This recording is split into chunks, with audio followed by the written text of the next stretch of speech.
Hey guys, Rob from Georgia here with you, aka VHS82 apostrophe with episode 2. Yeah, already of season 3. A closer look into the X-Files. I'm gonna have these both drop since we're wrapping up the 3-part arc. I went ahead and watched Paperclip, and I thought, you know what? I'm just gonna upload it and let it drop on the same day, just like a double feature type thing or whatever. Close things out. And look forward to DPO, which I plan on doing with my wife. Hopefully that works out. So anyways, literally right back with you. Earlier today, took a long look at the Blessing Way, or aka the Blessing Way chant.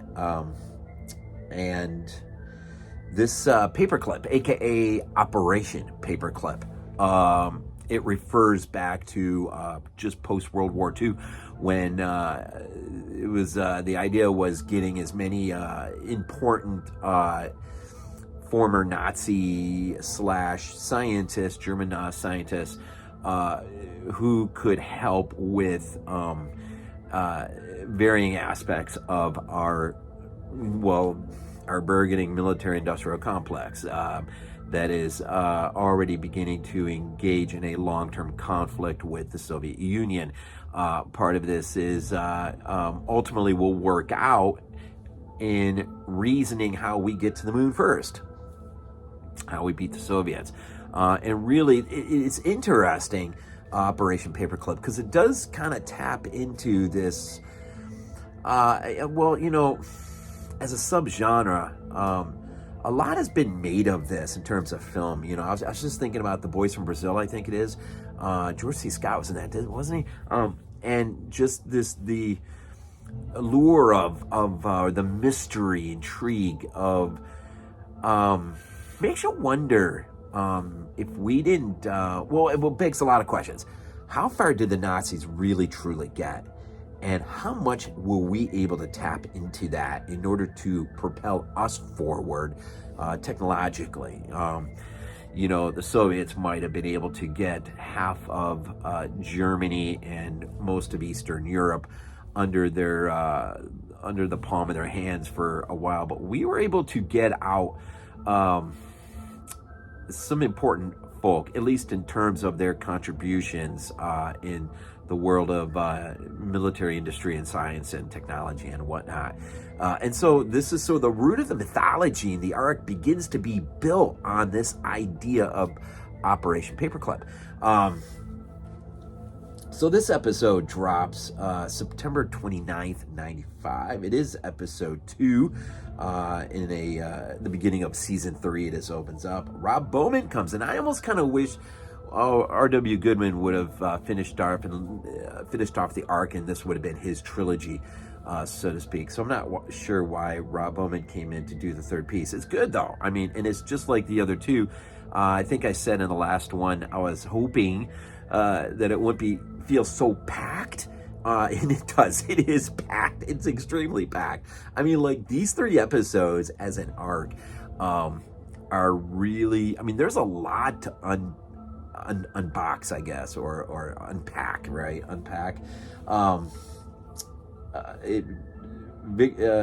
lot of the story revolves around Victor Klemper. He, of course, is one of the Nazis that is brought over here. We get so just in case there was any confusion, in terms of Operation Paperclip, a secret U.S. Intelligence program, or more than 1,600 German scientists, engineers, technicians were taken from Nazi Germany and employed after the end of World War II. Predominantly, we're looking at the years 45 to 59. That's not a reference to the show as much as it is just real life. So we are talking about a real thing. But in terms of the mythology of the X-Files in this story, it taps into that in order to give some really clear answers to some things. I'm just going to kind of roll through. I kind of scribbled a lot of stuff. I'm just going to kind of roll through this episode like that. And I guess we begin with Hastings. He gives us our beginning narrative to some stock footage of weather and whatnot, just to kind of bring us up to speed, bring us to where we are, and sort of kind of put the beginning touches of finishing this 3-part story. And we're gonna really take a huge departure here next week when we move on to DPO, Monster of the Week, after 3 really meaty, packed episodes. And part of the thing that comes out in the narrative is the white buffalo that is born up north, which suggests a good omen, or perhaps just that some pretty big changes coming down the pike, and that really gets hinted at towards the end of the show. And so, we'll find Mrs. Scully and Melissa at Melissa's bedside. We'll quickly move from there to the lone gunman. Mulder and Scully are trying to get them to basically decipher the picture that Mulder brought from his house. And very quickly, some pieces are starting to fall into place. They're able to point out Klemper. I want to say Kempler, but it's Klemper. And so that sort of becomes the main lead for Mulder and Scully. Now, and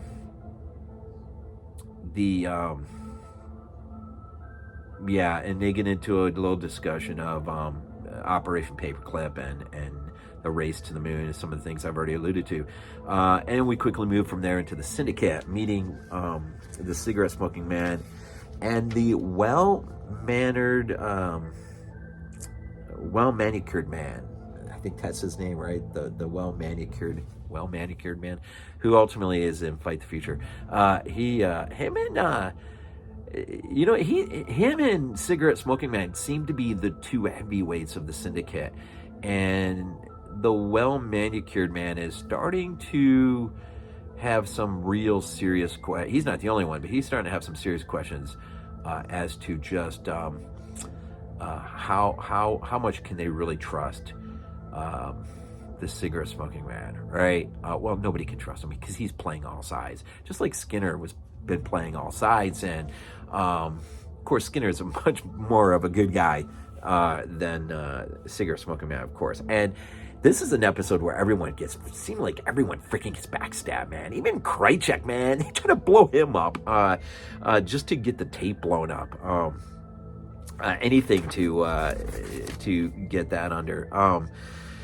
There's the meeting with Klemper between Mulder and Scully. Of course, these things never go well with Scully and an antagonist like this.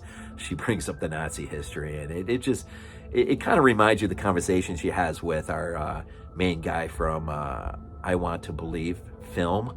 That doesn't go well at the beginning for good reasons, but she sometimes has a hard time talking to people that are just morally bankrupt, or have done some horrific things, and that ends in Klemper calling his buddy the well-manicured man and giving him the good news that Mulder is still alive, in which case, the look on his face, man, it's like all they've been being fed is lies by the cigarette smoking man. It's freaking awesome.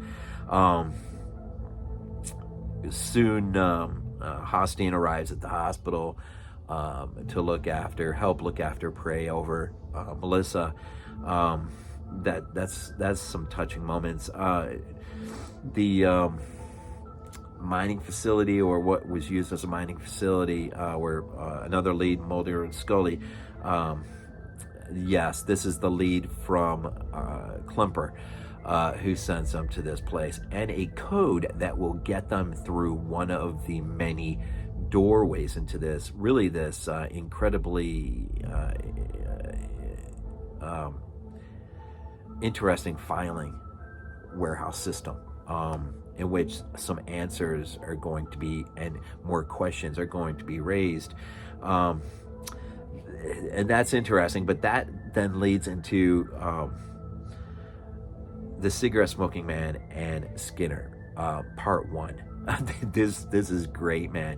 The cigarette smoking man really just launches a verbal attack on him, and really is sort of like, do you know who you're dealing with? Like, you have no concept of like what I could do to you tomorrow, kind of thing. And the two sort of go back at it, and because at this point in the game, Skinner still has the tape, and he's trying to hold it as leverage, but the cigarette smoking man, he's got other priorities, and so he's not going to mess around with this. So the meeting ends abruptly with the two really just launching a verbal assault on each other, which is one of the more memorable exchanges, I think. You kind of see some passion with both of them that you don't see all the time, and that's pretty cool.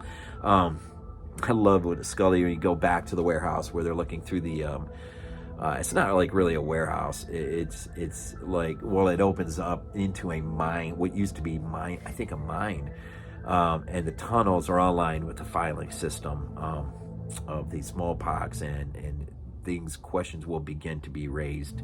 And I love it. Scully says, she replies to something Mulder says, and she's just like, lots of files. I can't. So how she said it was great. But when he finds, not only does he find he finds Scully's file in there, he also finds Samantha's file in there. But the reveal on this is he notices that that her sticker with her name on it is covering something else up, and it's actually his, suggesting that he is the one perhaps that should have been traded off. We'll find out more about that. And then suddenly we get a nice little treat of a combination of some aliens and UFO and a hit squad that shows up to kill both Mulder and Scully, assumedly. Right, and this is a great scene. I think this is the first time Mulder gets to see a true UFO. I think this is the first time. Scully misses it because she's still in the place, right? Scully okay, and then we have, we'll have a meeting at the diner between Scully and Mulder and Skinner. I forgot to mention that as the episode opens up, thought I forgot that, didn't you? As it opens up, of course, it picks right up at the end of part two, picks right up with the confrontation between Scully and Skinner. And the person outside the door is Mulder, who barges in with his gun raised, and suddenly we have like a three-person standoff. Ultimately, in the end, a compromise of sorts is reached in which Mulder allows Skinner for the moment to keep the tape, in terms of safekeeping, I think, more than anything. And that's going to come back later here at the diner. Skinner mentions the fact that he believes he can make a deal in order to, because at this point, Mulder and Scully they're renegades, man. They are outside the system completely and absolutely. And this will come up. Scully she can't even visit her sister who's in the hospital, who may be dying, as we'll learn later on. She can't even go there and see her. And so this becomes really, I think, this is what is needed for Mulder to bend. And it's for Scully more than it is for himself or for anyone else. It's for Scully. He realizes in a moment that if he doesn't allow Skinner to make this deal, or at least attempt to make a deal, and Scully perhaps may miss seeing her sister before she dies. And this becomes a really important moment within the diner, and ultimately Mulder leaves it to her, and she ultimately tells Skinner to try to make the deal. But then, it's not long after Skinner shows up at the hospital to pay his his regards to Miss Scully. He meets Hosteen for the first time, and he points out that there's been a guy who's been keeping a close eye on the room. And so Skinner happens to, at the corner of his eye, see him. So he goes after, and this leads to the scene where he gets jumped by Krychek and his buddy, and they're able to pull the tape away from him, beating him pretty good. And that ultimately leads a little bit further on where Krychek and it's two guys, they stop at a gas station, and to go in, leave Krychek in the vehicle, and ultimately in a matter of a second or two, he realizes he's been framed, and he's able to get out of the car just before the car blows up. And that exchange between him and cigarette smoking man doesn't go too well over the phone. It's awesome, man. There's so much stuff going on in this episode. All this backstabbing, man. I think that's a lot. Just a few more. And so we have a meeting between the well-manicured man. Yeah, so Mulder and Scully try to go pay a visit to Klemper again. But they realize he's been taken out of the equation, and the well-manicured man shows up to give his respects to the two, and in which case he kind of fills in Mulder on a few things here. Maybe one of the great reveals, well, it's sort of multi-pronged. It's sort of like, Operation Paperclip. This is the beginnings, the genesis of this idea of a alien-human hybrid, in terms of preparation for the alien invasion that you get a pretty big dose of in the X-Files Fight the Future film. You really have a core genesis of these ideas right here in this episode. He also learns, in terms of his the well-manicured man fills him in on his own father's role, Mulder's father, and the fact that he chose. Well, I don't know if we get to that point right there. I think we sort of do, but the thought is laid out pretty plainly that Samantha is taken as insurance because Bill is starting to have second thoughts or whatever, cold feet. And so to keep his mouth shut up, they take Samantha as an insurance policy. So was she really abducted? I don't know if these questions are really ever answered. Ever. I mean, even in the final episode, the end, I don't know if there's a satisfactory answer ever given. But that's why we're going through this whole thing again, right? Episode by episode by episode. So a lot of stuff's revealed here in this meeting with the well-manicured man, and it makes a lot of sense now that he comes back and Fight the Future and has a much more prominent role. Has there been a deal struck? Well, this leads to the second meeting of the cigarette-smoking man and Skinner, and in which case Skinner knows, well, at least from his perspective, not Skinner, but the cigarette-smoking man, knows that Skinner is just trying to bluff him.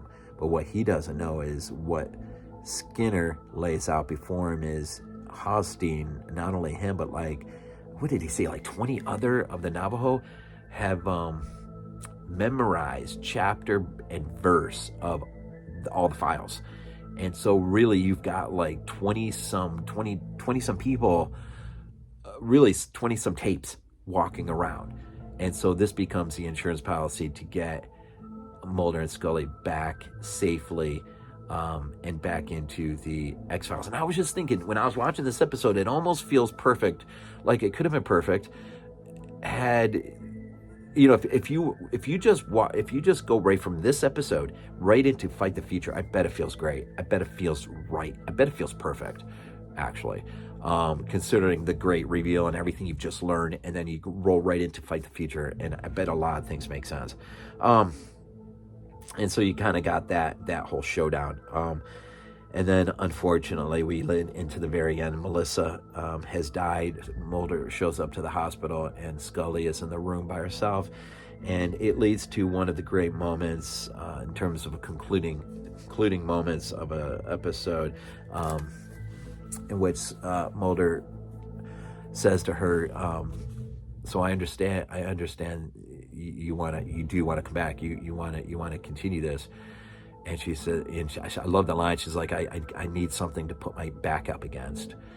And it's right about in that moment where I love it. Mulder leans into and just sort of, I think he puts his arm around her, but there's this real moment of compassion between the two.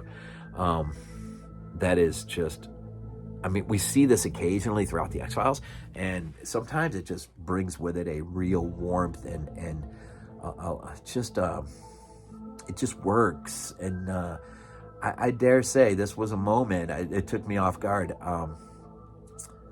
My eyes started to well up just a little bit. I probably could have just let it go, but I didn't. I just, but it's a good moment. It's a good moment, and they will switch places, in which sometimes it's Scully who is leaning into him and putting her arm around him, and we'll see this as the two, iron sharpens iron, and they both hold each other up at pivotal moments along this journey of trying to find the truth that is out there. Right, so good stuff, man. So Anasazi ends season 2.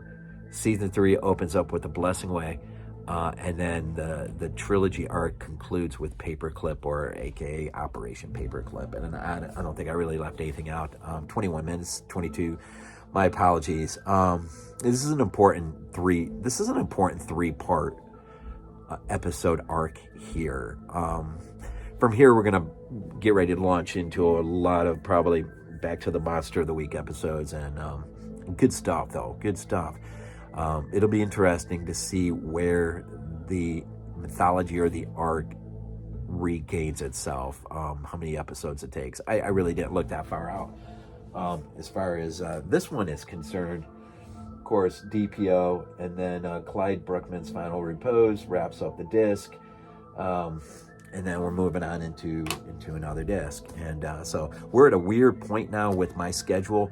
I will start to have a lot more free time, so I may just start dropping multiple X-File episodes along the way, just to kind of push through a little bit while I can. Gain some real ground. Feel like I've covered more ground, I get. So anyways, I hope you enjoyed the arc. Again, sorry this one is a little bit longer. Some good stuff though. So DPO, Jack Black, next week, and I think I'll plan that one to drop on its regular slot on Wednesday. So anyways, man, the truth is out there. Appreciate it. Thank you so much. As always, man, these things off with Go Bills. This is not a dream. Not a dream. We might be useful to you.